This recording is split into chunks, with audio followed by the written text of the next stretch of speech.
I'm doing my presentation on Pablo Picasso and the style of Cubism.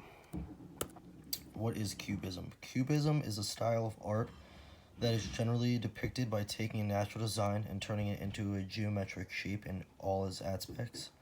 The first ever known implementation of Cubism is in art was generated by Pablo Picasso in France during the early 1900s. With this style of art, it was the first of its kind and influenced many other artists to take on this abstract design to create their pieces. The characteristics of Cubism are mixed of a collage and a creation of flat space that generates the Cubism visual. The color and flat shape accentuate the design. One of Picasso's most well-known works is shown here on the right, the Guernica. It is a political statement depicting a bombing by the Nazis on the town of Guernica during the Spanish Civil War. History. The creation of this newfound style was implemented by Picasso and Georges Braque when they had met in 1905. It wasn't until Picasso showed Braque his first ever Cubist painting, the Les Demoiselles d'Avignon.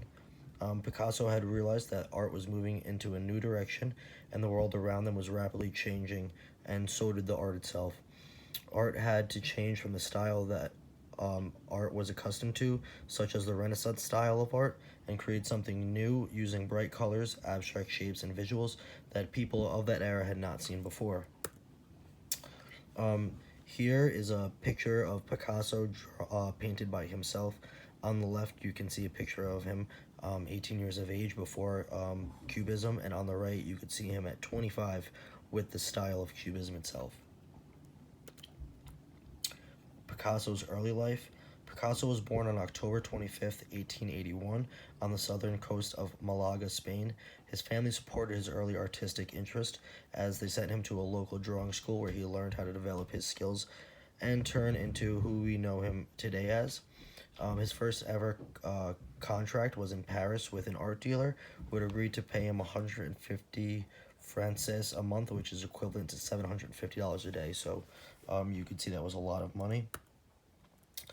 Here's two comparisons of Picasso's works. On the left is a painting known as Les Picadors, created when he was only 19 years old. And on the right is one of his most well-known paintings, The Old Guitarist, in 1903. Before the era of Cubism, during this time, it was called his Haunting Images, which was a period of blue period painted photos. What are the different styles of Cubism? Cubism is broke down into two different categories. There's analytic Cubism and synthetic Cubism. Analytic Cubism uses bright colors and geometric shapes, as for synthetic, creates more of a collage style painting. Picasso's paintings were more so analytic due to the popularity, but synthetic became more popular in the later years. The painting on the right is a piece known to have been used by an analytic Cubism style. Influence. Picasso had gotten his influence and inspiration from Paul Cézanne's work on three-dimensional form. Picasso wanted to create art that did not always have to be straightforward and correct, but to create something abstract that was more complex in its articulation, using more of creativity. He wanted to create through the works a new design and a style that was common for the times in this new age of the developing world. Cubism is imperfect and is supposed to be created that way and show different ways of viewing one piece of art and the world. Picasso was inspired by African art and street art in Paris that was developed within this abstract style. Cubism art does not have a direct message or representation, but the way they are illustrated are to be seen abstractly, leaving room for different interpretations. The art itself has many different angles and ways of being viewed. A certain piece, whether it was created authentically or synthetically. Cubism is created through flat geometric shapes and does not need perspective or shading if the piece is three-dimensional, as seen on the right, The Weeping Woman, 1937. Due to the implementation of this newfound art form, allowed artists to linger away from the traditional Renaissance artwork and become more creative and abstract within their work and expand on this Cubism period.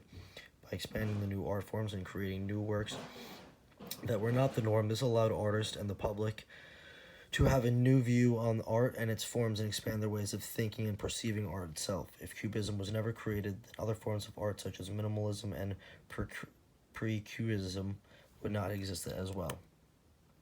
And here is my works cited.